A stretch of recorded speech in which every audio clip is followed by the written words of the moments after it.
Ballistic ஏவுகணைகளை கையாளுவது முதல் அரசை பாதுகாப்பது வரை என ஈரானில் சக்தி வாய்ந்த அமைப்பாக இயங்கி வரும் இஸ்லாமிய புரட்சிகர காவல் படை ஏன் உலகிலேயே வித்தியாசமான அமைப்பாக பார்க்கப்படுகிறது? ஈரானில் உள்ள ஆயுதப்படைகளை போன்றே IRGC என்னும் இஸ்லாமிய புரட்சிகர காவல் படைக்கு இராணுவம், கடற்படை, விமானப்படை பிரிவுகள் உள்ளன. இதில் சுமார் 2 லட்சம் வீரர்கள் உள்ளனர். ஈரானின் மிகவும் வலிமையான படைகளில் ஒன்றாக IRGC திகழ்கிறது.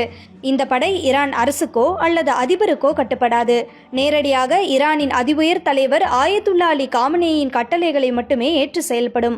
1979 புரட்சிக்கு பிறகு உருவான ஈரான் அரசை காப்பதற்காகவே இது பிரத்யேகமாக உருவாக்கப்பட்டது.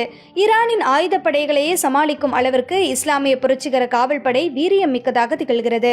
இந்த படை மேற்குலக நாடுகளுக்கும் இஸ்ரேலுக்கும் எதிரான சித்தாந்தத்தை கொண்டது. 1980களில் ஈரான் ஈராக் போரின் போது அப்போதைய அதிபராக இருந்த ஆயத்துல்லா அலி காமனேயின் கீழ் IRGCயின் அதிகாரமும் படை எண்ணிக்கையும் விரிவுபடுத்தப்பட்டது. காலப்போக்கில் இது ஈரானின் தேசிய அரசியல் மற்றும் பொருளாதாரத்திலும் வேரூன்றியது. மேலும் மத்திய கிழக்கில் ஈரானின் செல்வாக்கை நிலைநாட்டுவது, தேவைப்படும் போது நேச அரசுகள் ஆயுத குழுக்களுக்கு பணம், ஆயுதம், தொழில்நுட்பம், பயிற்சி என அத்தனையும் வழங்கி IRGC உதவி இருக்கிறது. ஈரானின் சக்தி வாய்ந்த பாலிஸ்டிக் ஏவுகணைகளையும் இந்த அமைப்பு கையாளும். ஹமாஸ், ஹிஸ்புல்லா மற்றும் ஈராக்கில் உள்ள ஆயுத குழுக்களுடன் இணைந்து ஈரானுக்கு வெளியே சண்டையிட குத்ஸ் படை என்கிற தனி பிரிவையும் IRGC கொண்டிருக்கிறது. 2000ஆம் ஆண்டிற்கு பிறகு IRGC மிகவும் சக்தி வாய்ந்ததாக உருவெடுத்திருந்தாலும் தற்போது இந்த படை சற்று பலவீனம் அடைந்திருப்பதாக கருதப்படுகிறது.